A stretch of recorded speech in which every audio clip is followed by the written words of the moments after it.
ये कैसी रोटी बनाई है? हमारी तो किस्मत ही फूट गई जो तुझे ब्याह कर ले आए। तेरी माँ ने तुझे खाना बनाना भी नहीं सिखाया। न सब्जी में स्वाद है और न रोटी गोल बनी है। हेमा की सास भाग्यवती रोज गोल रोटी बनाने को लेकर हेमा को ताने देती है। हेमा को खाना बनाना नहीं आता है। लखनपुर गांव में हेमा अपनी सास भाग्यवती के साथ रहती है। हेमा की नई नई शादी हुई है। उसका पति योगेश शहर में मजदूरी का काम करता है और हेमा गांव में अपनी सास भाग्यवती की सेवा। लेकिन भाग्यवती हेमा से कभी खुश नहीं रहती। हेमा के माता पिता बहुत गरीब हैं। इस कारण हेमा अपनी शादी में कुछ दहेज भी नहीं लाई। भाग्यवती हेमा को कभी उसकी गरीबी के ताने देती तो कभी उसके बनाए खाने में नुक्स निकालती। बेचारी हेमा इन सब से बहुत दुखी रहती थी। भाग्यवती उससे घर के सारे काम करवाती, लेकिन फिर भी हेमा को ताने ही सुनने पड़ते थे। एक दिन, गरम जली नाश पिटी कैसा खाना बनाया है? सब्जी जली हुई है, रोटियां कच्ची, निकल जा मेरे घर से। और भाग्यवती हेमा को धक्के मार कर घर से निकाल देती है। माँ जी मुझे घर से मत निकालो, मैं अब अच्छा खाना बनाना सीख लूंगी। जाकर अपनी माँ से अच्छा खाना बनाना सीख, उसके बाद मेरे घर आना। बेचारी हेमा के पास मायके जाने के लिए पैसे भी नहीं थे। उसका घर दूसरे गांव में था जो यहाँ से काफी दूर था। हेमा पैदल ही चलने लगी। काफी दूर चलते चलते हेमा थक गई और एक पेड़ की छांव में बैठ गई। वहां बैठकर उसने अपने मन में सोचा, काश मैं घर से कुछ खाने के लिए लेकर चलती। अब तो जोरों की भूख लगी है। यहाँ आसपास खाने के लिए कुछ भी नहीं है। अभी तो बहुत दूर पैदल चलना है। मेरे पास पैसे भी नहीं है। मैं भूखी प्यासी कैसे अपने घर तक पहुँच पाऊंगी? काश कि मेरे पास कुछ पैसा और खाना होता। हेमा ने इतना सोचा ही था कि उसके सामने नोटों की गड्डी और एक थाली में खाना आ गया। अरे, ये पैसे और ये खाना कहाँ से आया?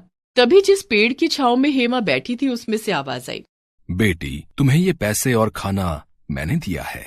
लेकिन एक पेड़ भला पैसे और खाना कैसे दे सकता है? बेटी, मैं एक जादुई पेड़ हूँ। मैं किसी भी दुखी इंसान की मदद कर सकता हूँ और उसे उसकी मनचाही चीज दे सकता हूँ। तुमने पैसे और खाने की इच्छा जताई थी, इसलिए मैंने तुम्हें पैसे और खाना दिया। लेकिन तुम इस जंगल में अकेली क्या कर रही हो? तब हेमा ने उस जादुई पेड़ को सारी बात बताई। बेटी, तुम्हारी परेशानी का हल मेरे पास है। बेटी, मैं तुम्हें अपना एक तना दूंगा। तुम उस तने से चक्की बेलन बना लेना। मेरे तने से बना हुआ चक्की बेलन भी मेरी तरह ही जादुई होगा। उससे अपने आप गोल रोटियां बनने लगेंगी। बस तुम्हें उस चक्की बेलन के सामने अपने मन की इच्छा बतानी है और जो भी तुम्हें चाहिए वो चक्की बेलन तुम्हें दे देगी। पेड़ की बात सुनते ही हेमा बहुत खुश हो गई। उसने खुशी खुशी पहले पेट भर खाना खाया। उसके बाद जादुई पेड़ ने हेमा को अपना एक तना काट कर दिया। हेमा उस तने को लेकर वापस अपने ससुराल आने लगी। लेकिन उसने रास्ते में सोचा, अभी ससुराल चली गई तो माँ जी मुझे घर के अंदर पैर भी नहीं रखने देंगी। क्यों ना मैं अपनी माँ के घर चली जाऊँ, वहीं थोड़े दिन रहकर वहीं जादुई चक्की बेलन भी बनवा लूंगी। और जब ससुराल वापस आऊंगी तब माँ जी से कह दूंगी कि मैंने खाना बनाना सीख लिया है। थोड़ी देर के बाद हेमा अपनी माँ के घर पहुँच गई और वहाँ उसने अपनी माँ गायत्री को सारी बात बताई। हेमा बेटा, तू कल ही उस जादुई पेड़ के तने से एक चक्की बेलन बनवा लेना। कुछ दिन हम भी इसके जादू का इस्तेमाल कर लेंगे। हाँ माँ, जादुई चक्की बेलन से तुम्हारी गरीबी भी दूर हो जाएगी। उस रात सब लोग खाना खाकर सो गए। दूसरे दिन सुबह हेमा ने उस जादुई पेड़ के तने से एक चक्की बेलन बनवाया। माँ, मैंने जादुई चक्की बेलन बनवा लिया है, क्यों ना हम इससे रुपए पैसे मांग कर देखें।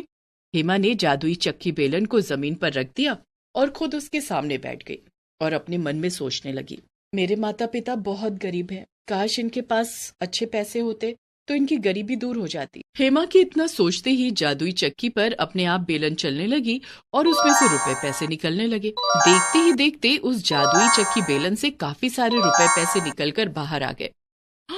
इतने सारे रुपए! माँ, पिताजी, अब आप दोनों की गरीबी दूर हो जाएगी। मैं रोज जादुई चक्की बेलन से आप दोनों के लिए रुपए पैसे मांगूंगी। हेमा बेटी, तेरी वजह से हमारे दुख भरे दिन दूर हो जाएंगे। हेमा जितने दिन भी अपने मायके में थी वो जादुई चक्की बेलन से रोज रुपए पैसे मांगती और जादुई चक्की बेलन उसे रोज ढेर सारा रुपया पैसा देती। वो सारा धन हेमा अपने माता पिता को दे देती। इस तरह से हेमा के गरीब माता पिता कुछ ही दिनों में अमीर बन गए। एक दिन, माँ, पिताजी, मुझे यहाँ आए हुए काफी दिन बीत गए हैं। अब मुझे अपने ससुराल जाना चाहिए। ठीक है हेमा बेटी, लेकिन वहाँ पर तुम अपना और इस जादुई चक्की बेलन का ख्याल रखना। माता पिता से गले मिलकर हेमा वापस अपने ससुराल जाने के लिए चल पड़ी। हेमा के माता पिता ने उसे और उसकी सास के लिए काफी सारे महंगे कपड़े और गहने दिए। सारा सामान और जादुई चक्की बेलन लेकर हेमा अपनी ससुराल पहुंची। आ गई महारानी, इतने दिन मायके रहकर आई हो, माँ ने कुछ सिखाकर भेजा है या नहीं? माँ जी, मैं अब घर का सारा काम सीख कर आई हूँ। मैं खाना बनाना और गोल रोटियां बनानी भी सीख कर आई हूँ। तभी भाग्यवती की नजर हेमा के थैले पर गई। थैले में क्या लेकर आई हो? माँ और पिताजी ने आपके लिए कुछ कपड़े और गहने भेजे हैं। हेमा ने कपड़े और गहने निकालकर भाग्यवती को दे दिया, जिसे देखकर भाग्यवती चौंक गई। ये तो बहुत महंगे कपड़े हैं और ये सोने के जेवर। तुम्हारे माता पिता के पास इतना पैसा कहाँ से आया?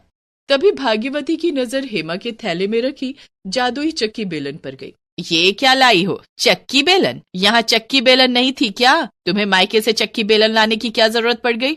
वो माँ जी, मैंने इसी चक्की बेलन पर गोल रोटियां बनानी सीखी है, इसलिए मैं इसे अपने साथ ले आई। दूसरे चक्की बेलन पर मुझसे गोल रोटियां नहीं बन पाती है ना। चल ठीक है, अब सारा सामान रख दे और जल्दी से खाना बना। हेमा मन में सोचती है, सफर से थक कर आई हूँ, मुझसे भी खाना नहीं बनाया जाएगा, क्यों न जादुई चक्की बेलन से ही खाना मांग लूं। हेमा अपनी जादुई चक्की बेलन लेकर रसोई में चली गई और चक्की बेलन को जमीन पर रखकर उसके सामने बैठ गई और मन ही मन सोचने लगी, काश मेरे सामने ढेर सारा स्वादिष्ट खाना आ जाता। हेमा के इतना सोचते ही जादुई चक्की पर बेलन अपने आप चलने लगी और उसमें से ढेर सारे पकवान, सब्जी, रोटी सब निकल कर आ गए। ये देखकर हेमा बहुत खुश हो गई। हेमा ने अपनी सास भाग्यवती के पास जाकर कहा, माँ जी, खाना बन गया है, आप चलकर खाना खा लीजिए। हैं? इतनी जल्दी खाना बन गया? अरे खिचड़ी बना दी क्या? भाग्यवती गुस्से में रसोई घर में जाती है और वहाँ ढेर सारे पकवान देखकर हेमा से कहती है, इतनी जल्दी इतना सारा खाना तूने कैसे बना लिया? माँ जी, मैंने सारा खाना बनाना सीख लिया है, अब मैं मिनटों में बहुत सारा खाना बना सकती हूँ। भाग्यवती को अपनी आंखों पर विश्वास नहीं हो रहा था, लेकिन उसने भरपेट खाना खाया।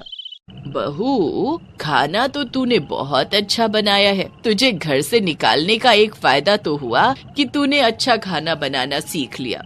हेमा मन में सोचती है, माँ जी, फायदे तो मुझे बहुत हुए हैं, लेकिन आप जाने दीजिए, आप सिर्फ खाना खाइए। इसी तरह दिन गुजरने लगे।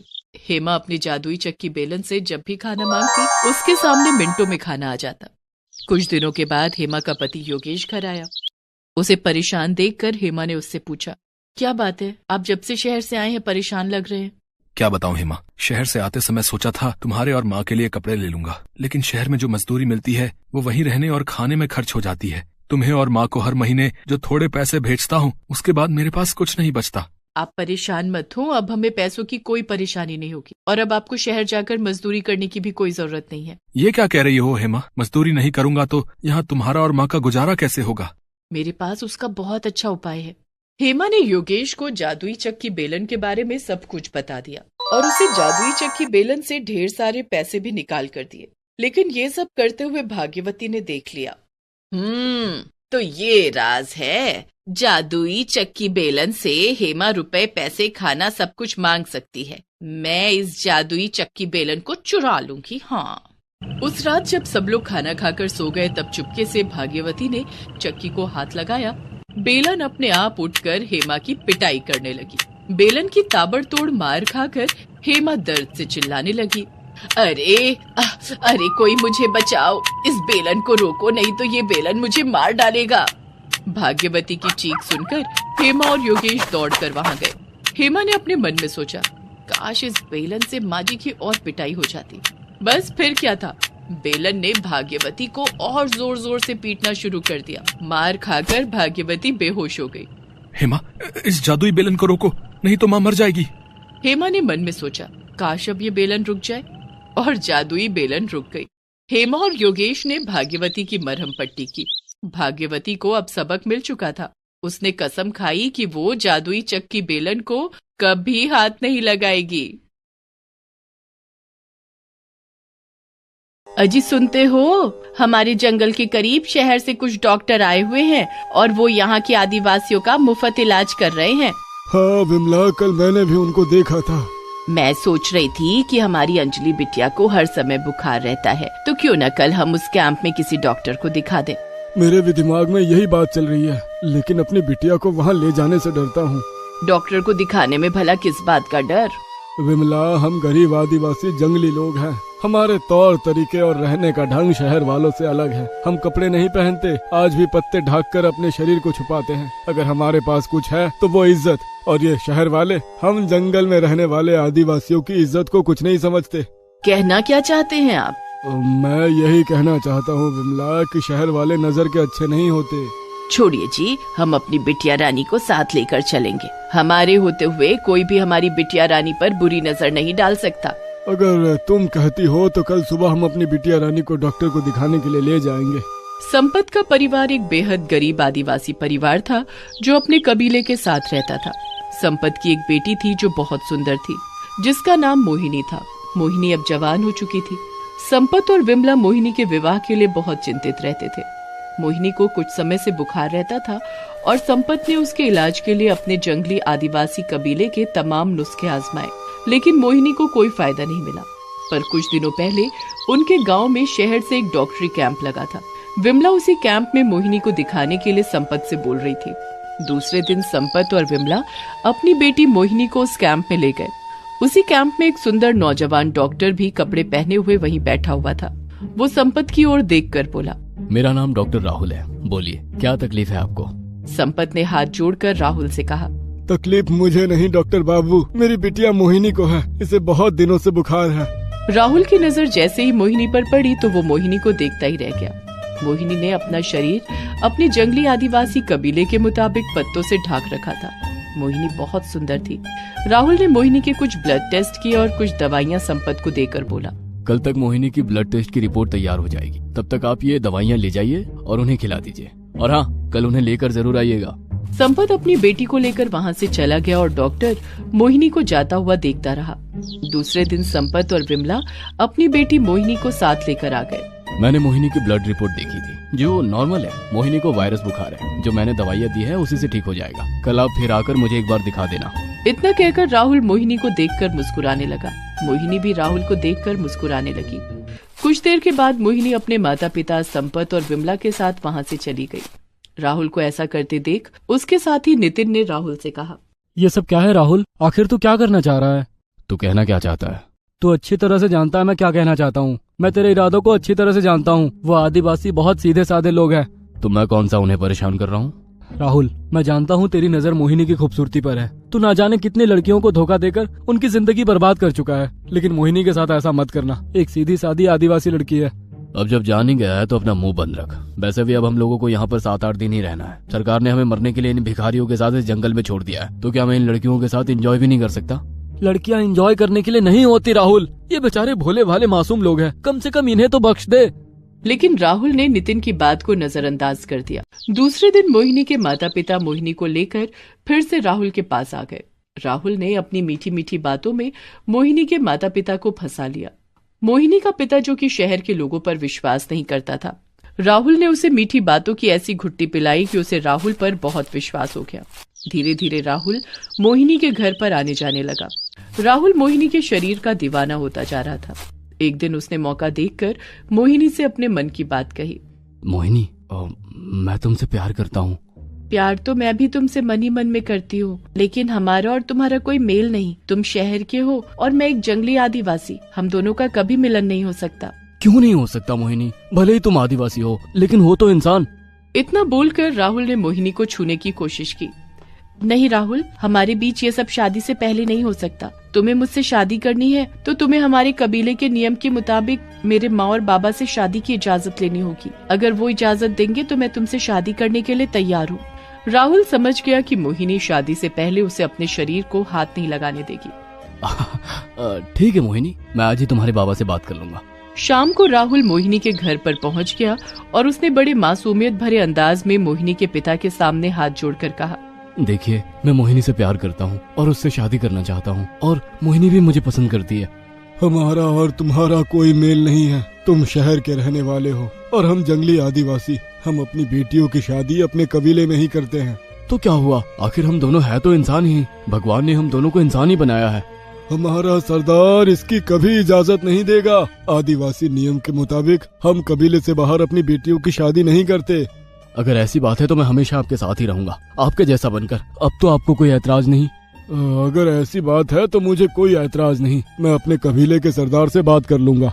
संपत ने दूसरे दिन अपने कबीले के सरदार के सामने बात रखी। ठीक है, अगर वो लड़का हमारे समुदाय में हमारे जैसा ही बनकर रहना चाहता है तो हमें कोई ऐतराज नहीं। दूसरे दिन राहुल और मोहिनी की शादी कबीले के नियम के मुताबिक धूमधाम से हो गई। कबीले के लोगों ने उस रात खूब जश्न मनाया। राहुल अंदर ही अंदर बहुत खुश था। वो बस मोहिनी के शरीर को पाना चाहता था। उसके मन में यही चल रहा था कि वो मोहिनी के शरीर से खेलकर उस जंगल से रफा दफा हो जाएगा और अगर बात ज्यादा बिगड़ेगी तो वो अपने रास्ते से मोहिनी को हटा देगा, क्योंकि राहुल पेशे से एक डॉक्टर था। शादी के कुछ महीनों तक राहुल ने मोहिनी के शरीर का जी भर कर भोग विलास कर आनंद लिया और आदत के मुताबिक उसका जी अब मोहिनी से भर गया। कुछ महीनों के बाद जब राहुल को ये पता लगा कि मोहिनी के गर्भ में उसका बच्चा है तो वो गुस्से से आग बबूला हो गया। अब उसने मोहिनी के ऊपर ध्यान देना बंद कर दिया था। वो अब मोहिनी से अपना पीछा छुड़ाने की सोचने लगा। नवरात्रि की पूजा जोर शोर से चल रही थी। मोहिनी माँ दुर्गा की बहुत बड़ी भक्त थी। नवरात्रि की पूजा में मोहिनी बढ़ चढ़कर हिस्सा लेती थी। उसी रात राहुल ने अपने दिमाग में एक योजना बनाई। उसने दवाइयों के जरिए एक जहर का इंजेक्शन तैयार किया और वो मोहिनी के पास पहुंच गया। मोहिनी पूजा कर रही थी। मोहिनी, मुझे तुमसे कुछ बात करनी है। सुबह कर लेना, आज नवरात्रि की पूजा है। देख नहीं रहे मैं पूजा कर रही हूँ। नवरात्रि की पूजा बाद में कर लेना। नहीं राहुल, अगर मैं पूजा से उठी तो माँ दुर्गा नाराज हो जाएंगी। सिर्फ कुछ देर की बात है। तुम अपने पति की इतनी सी बात नहीं मान सकती, जबकि मैं तुम्हारे प्यार में सब कुछ छोड़कर तुम्हारे कबीले में शामिल हो गया। राहुल के बार बार जिद करने से मोहिनी तैयार हो गई। राहुल मोहिनी को जंगल की तरफ ले आया और उसने मोहिनी को इंजेक्शन लगा दिया। ये किस लिए लगाया? इसलिए ताकि तू और तेरा बच्चा मर जाए। राहुल की बात सुनकर मोहिनी हक्का बक्का राहुल की ओर देखने लगी। ये कैसी बात कर रहे हैं आप तो मेरे पति हैं। मोहिनी की बात सुनकर राहुल गुस्से से आग बबूला हो गया और उसने मोहिनी को बुरी तरह से पीटना शुरू कर दिया। इंजेक्शन का नशा मोहिनी पर हावी हो चुका था। वो चाहकर भी अपना बचाव नहीं कर पा रही थी। वो दर्द से कराह रही थी। राहुल जानवरों की तरह उसे मार रहा था। जब राहुल पीटते पीटते थक गया। वैसे मैं चाह रहा था कि तुझे छोड़कर चला जाऊंगा, लेकिन फिर मेरे मन में ख्याल आया कि मेरा बच्चा तुझ जैसे जंगली औरत के साथ रहेगा। मोहिनी रोते हुए बोली, आप तो मुझसे बहुत प्रेम करते थे। अपनी बकवास बंद कर। मैं तुझसे कोई प्रेम नहीं करता था, बल्कि मैं तेरे शरीर से खेलना चाहता था। मैंने आज तक बहुत सी लड़कियों के साथ संबंध बनाए, लेकिन मजबूरी में मुझे तेरे साथ शादी करनी पड़ी। मैं नहीं जानता था कि तू इतनी जल्दी प्रेग्नेंट भी हो जाएगी। मैंने तेरे शरीर में जहर का इंजेक्शन लगा दिया है। कुछ ही देर में ये जहर तेरे पूरे शरीर में फैल जाएगा। इतना बोलकर राहुल वहाँ से चला गया। मोहिनी बेचारी लड़खड़ाती हुई बड़ी मुश्किल से अपने कबीले तक पहुंची। मोहिनी वहां पहुंचकर अचानक गिर गई। मोहिनी को गिरता देख मोहिनी के माता पिता और कबीले वाले घबराकर मोहिनी के पास आ गए। मोहिनी के पिता ने घबराकर कहा, तुझे क्या हुआ बेटी? तेरा पति तेरे साथ गया था ना, वो कहाँ है? मोहिनी ने लड़खड़ाती हुई आवाज में अपने पिता को सारी बात बता दी। मोहिनी की बात सुनकर वो फूट फूट कर रोने लगे। मोहिनी का चेहरा नीला पड़ चुका था। अचानक मोहिनी को प्रसव का दर्द उठा। कबीले की औरतों ने मोहिनी को घेर लिया और कुछ देर बाद कबीले की दाई ने निराश होकर कहा, जहर पूरे शरीर में फैल चुका है। माँ और बच्चा दोनों में से शायद ही कोई बचे। हे माँ दुर्गा, मेरी बेटी तेरी भक्त है, क्या तू अपने भक्तों को नहीं बचाएगी? मेरी बेटी ने तेरी पूजा की है। अचानक एक तेज रोशनी उठी और देखते ही देखते रोशनी पूरे जंगल में फैल गई। सबने देखा कि माँ दुर्गा उस रोशनी में से बाहर निकलकर उन सबके सामने आकर खड़ी हो गई। सभी लोग माँ दुर्गा के सामने झुक गए। माँ दुर्गा ने अपना हाथ आगे किया और उसमें से एक रोशनी चमकती हुई मोहिनी के शरीर पर पड़ी। देखते ही देखते मोहिनी का शरीर सही होने लगा और कुछ ही देर में मोहिनी ने एक बेटे को जन्म दिया। मोहिनी उठकर माँ दुर्गा के चरणों में गिर गई। बेटी घबराओ नहीं, तुम्हारा पति एक धोखेबाज है। मैं देख रही हूँ उसका साथी नितिन उसे यहाँ पर घसीटता हुआ लेकर आ रहा है। तभी अचानक नितिन राहुल को घसीटता हुआ वहाँ पर ले आया। नितिन साक्षात माँ दुर्गा को देखकर अचानक उनके चरणों में गिर गया और बोला, माँ दुर्गा मुझे माफ कर दो, मैं भी बराबर का दोषी हूँ। मुझे राहुल के इरादे के बारे में शुरू से पता था। अगर मैं वक्त रहते ही बता देता तो मोहिनी का ये हाल ना होता। ये भाग रहा था, मैं समझ गया कि ये जरूर कुछ गलत करके आया है। राहुल को देखकर माँ दुर्गा की आंखों में अंगारे दहकने लगे और उन्होंने अपना एक हाथ आगे बढ़ाया। उनके हाथों से भयंकर ज्वाला निकली और देखते ही देखते राहुल जलकर भस्म हो गया। माँ दुर्गा ने नितिन की ओर देखकर कहा, तुम अपने पापों का प्रायश्चित कर सकते हो। तुम अंदर से अच्छे इंसान हो। तुम चाहो तो मोहिनी के बच्चे को अपना सकते हो और मोहिनी से शादी कर सकते हो। मेरी कृपा तुम पर हमेशा बनी रहेगी। मैं आपका आदेश कैसे ठुकरा सकता हूँ माँ? मेरा आशीर्वाद हमेशा तुम दोनों के साथ रहेगा। नितिन ने मोहिनी से शादी कर ली और उसने मोहिनी के बच्चे को अपना नाम भी दिया।